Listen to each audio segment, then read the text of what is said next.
ओम सादर नमस्ते जी। आप सबका हार्दिक स्वागत है हमारे चैनल आर्य टू आर्य में। आइए हम अपनी वैदिक कक्षा का फिर से आरंभ करते हैं और आज का हमारा विषय रहेगा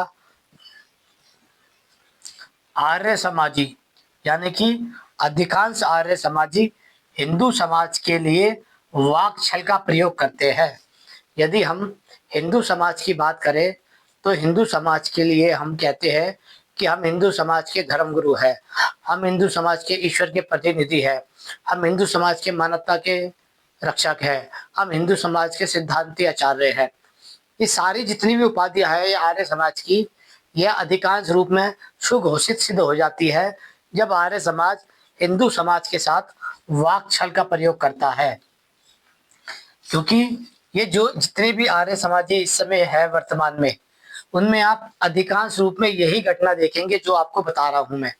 चलिए समझने का प्रयास करते हैं। पहला, आर्य समाजी अपने उपदेशों में बताते हैं कि हम ईश्वर का समर्थन करने वाले हैं, किंतु वह ईश्वर का समर्थन तो करते हैं, अनीश्वर का विरोध नहीं करते, जिसके कारण वह आधा आधा छल करते हैं हिंदू समाज के साथ।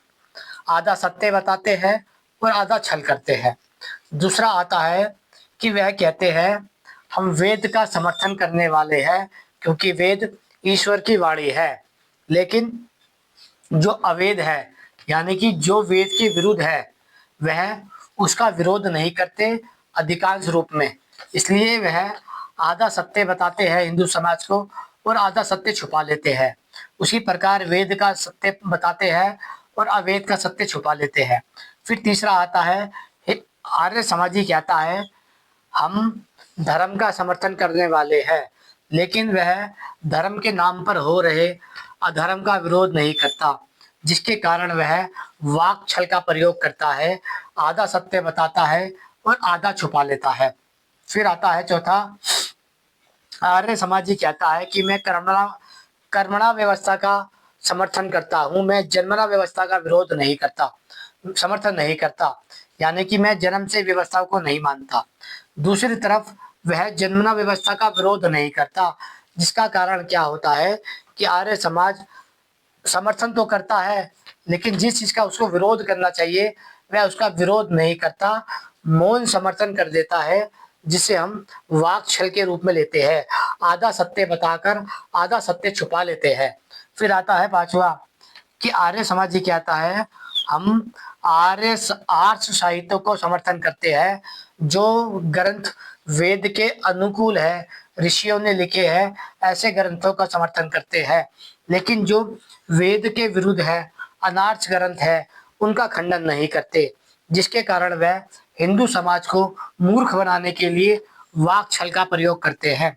फिर आता है छठा, आर्य समाजी कहते हैं हम वैदिक गुरुकुल का समर्थन करते हैं, लेकिन आर्य समाजी लोग अवैदिक गुरुकुल का विरोध नहीं करते, जिसके कारण वह हिंदू समाज के साथ वाक छल का प्रयोग करते हैं।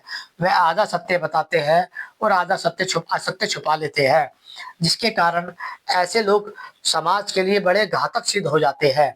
क्योंकि शत्रु तो सामने से होता है, पता होता है कि कौन शत्रु है। पौराणिकों का सभी समाज को पता है, चाहे वह हिंदू समाज हो, जैन समाज हो, सिख समाज हो, दलित समाज हो, वह सब जानते हैं कि वह पाखंडी है। लेकिन आर्य समाजी लोग कहते हैं कि हम तो धार्मिक है, लेकिन वह इन सब अधर्म का व्यवस्था का विरोध नहीं करते, तब वह पौराणिक से भी खतरनाक सिद्ध हो जाते हैं। फिर आता है आर्य समाजी कहते हैं कि हम सामाजिक स्थलों का समर्थन करते हैं, अर्थात हम स्मृति स्थलों का समर्थन करते हैं जहाँ पर सामाजिक भवन हो।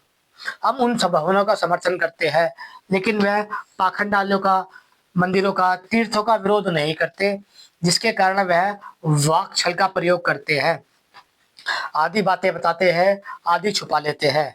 फिर आता है आर्य समाजी लोग कहते हैं हम समाजवाद का समर्थन करते हैं, लेकिन वह जातिवाद, छुआछूत का विरोध नहीं करते, जिसके कारण वह वाक छल का प्रयोग करते हैं। आधा समर्थन करते हैं, आधा विरोध नहीं करते, आधा सत्य बताते हैं, आधा सत्य छुपा लेते हैं। इसलिए आर्य समाजी हिंदू समाज को मूर्ख बनाने के लिए वाक छल का प्रयोग करते हैं। फिर आता है अंतिम, आर्य समाजी कहता है हम न्यायवादी है, मानवतावादी है, समानतावादी है और परोपकार करने वाले आदि है। लेकिन हिंदू समाज के साथ वह वाक छल का प्रयोग करता है। जबकि आपको आर्य समाजी अन्याय के विरुद्ध बोलता हुआ नहीं दिखाई देगा, अमानवता के विरुद्ध बोलता हुआ नहीं दिखाई देगा, असमानता के विरुद्ध बोलता हुआ नहीं दिखाई देगा और अपराध के विरुद्ध बोलता हुआ नहीं दिखाई देगा। इसका अर्थ ये होता है कि अधिकांश रूप में आर्य समाजी हिंदू समाज को मूर्ख बनाने के लिए वाक छल का प्रयोग करते हैं। वाक छल का अर्थ होता है कि शब्दों को घुमाना, शब्दों को तोड़ मरोड़ के बताना, शब्दों को छुपाना, शब्दों को तोड़ मरोड़ के बताना और या फिर उसका गलत अर्थ करना। इन 3 प्रकार से वाक छलों का प्रयोग किया जाता है।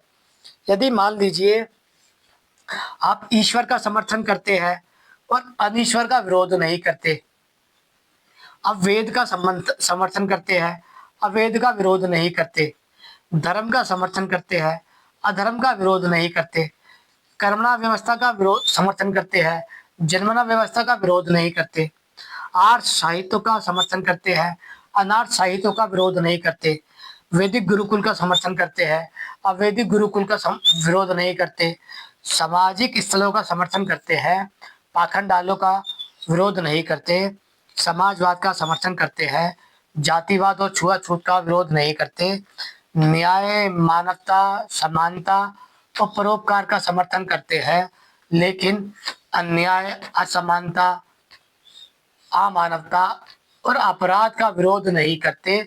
तो इसका अर्थ यही है कि आप अनीश्वरवाद को मौन समर्थन देते हैं, अवैधी विद्याओं को, अवैध की विद्याओं को मौन समर्थन देते हैं, अधर्म को मौन समर्थन देते हैं, जन्मना व्यवस्था को मौन समर्थन देते हैं, अनार्ष विद्या को मौन समर्थन देते हैं, अवैधिक गुरुकुल को मौन समर्थन देते हैं, पाखंडाले को मौन समर्थन देते हैं, जातिवाद और छुआछूत को मौन समर्थन देते हैं, अन्याय, अपराध, असमानता और अपराध को आप मौन समर्थन देते हैं।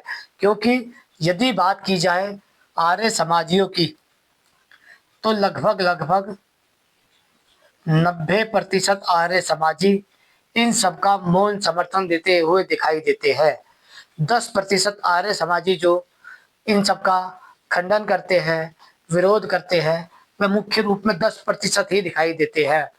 यदि 10% का भी आंकड़ा निकाला जाएगा तब भी यह मुझे लगता है ज़्यादा ही निकलेगा। लेकिन समझने वाली बात यह है कि आर्य समाजी व्यक्ति जब तक हिंदू समाज के साथ वाक छल का प्रयोग कर रहा है तब तक वह हिंदू समाज का प्रिय कैसे हो सकता है। यदि आप किसी भी व्यक्ति के साथ वाक छल का प्रयोग कर रहे हैं तो आप उसके हितैषी कैसे हो सकते हैं। यदि आप ईश्वर का समर्थन करते हैं तो आपको अनीश्वरवाद का विरोध करना पड़ेगा। यदि आप धर्म का समर्थन, वेद का समर्थन करते हैं तो अवैदिक मान्यता का विरोध करना पड़ेगा। यदि आप धर्म का समर्थन करते हैं तो अधर्म का विरोध करना पड़ेगा। यदि आप कर्मणा व्यवस्था का समर्थन करते हैं तो आपको मंदिर, मठ, तीर्थों की व्यवस्था का विरोध करना पड़ेगा। यदि आप आर्ष साहित्यों का समर्थन करते हैं तो अनार्ष साहित्यों का विरोध करना पड़ेगा। यदि आप वैदिक गुरुकुल का समर्थन करते हैं तो आपको अवैधिक गुरुकुल का विरोध करना पड़ेगा। यदि आप सामाजिक स्थलों का समर्थन करते हैं तो आपको पाखंडाले का विरोध करना पड़ेगा। यदि आप समाजवाद का समर्थन करते हैं तो आपको जातिवाद और छुआछूत का विरोध करना पड़ेगा। यदि आप न्याय, मानवता, समानता और परोपकार का समर्थन करते हैं तो आपको अन्याय, अमानवता, असमानता और अपराध कर्म का विरोध करना पड़ेगा। यदि आप सोचते हैं कि आप इन व्यवस्था का विरोध ना करें और गुप्त रूप से इन सब का समर्थन करते रहे तो ये सब नहीं चलेगा। यदि आप सोचते हैं कि हिंदू समाज आपको अपना धर्म गुरु क्यों नहीं मानता, क्योंकि आपके अब लक्षण नहीं है उनके द्वारा धर्म गुरु माने जाने के, क्योंकि आप हिंदू समाज के साथ वाक छल का प्रयोग कर रहे हैं। इसलिए जब हम किसी समाज के साथ वाक छल का प्रयोग करते हैं तो हम किसी समाज के लिए आत्मघाती सिद्ध हो जाते हैं।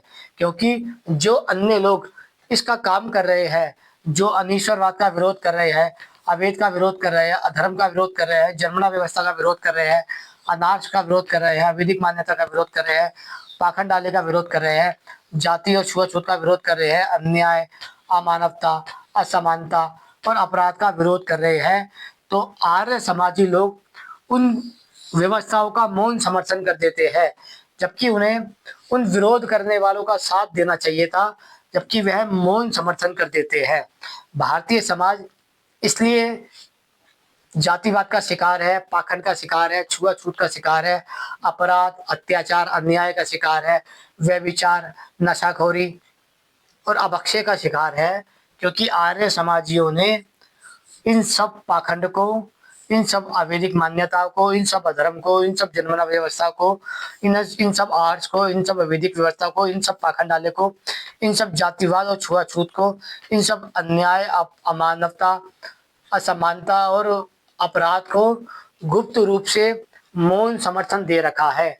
इसलिए जब हम कहते हैं कि हिंदू समाज आर्य व्यक्तियों को अपना धर्म गुरु नहीं मानता, तो वह इसलिए नहीं मानता है क्योंकि हमने उनके साथ वाक छल का उपयोग कर कर उनके साथ विश्वासघात कर रखा है। हम उनके साथ विश्वासघात कर रहे हैं पिछले लगातार 150 वर्षों में, लेकिन अंतिम के 30 वर्षों में हमने इसको 30 से 50 वर्षों में इसका विश्वासघात बढ़ा दिया है, बड़ संख्या में। आशा करते हैं विषय समझ आया होगा। यदि आपको लगता है कि आर्य समाजी व्यक्ति हिंदू समाज के साथ वाक छल नहीं करते हैं, तो मैं कहूँगा आपसे कि मेरे कमेंट के अंदर बताइएगा कि हिंदू समाज, आर्य समाज कौन सा विरोध करता है। यदि आपको ये वीडियो समझ आई हो तो उसको शेयर कीजिए आगे, ताकि ये प्रत्येक आर्य व्यक्ति के पास पहुंच सके। ओम नमस्ते जी।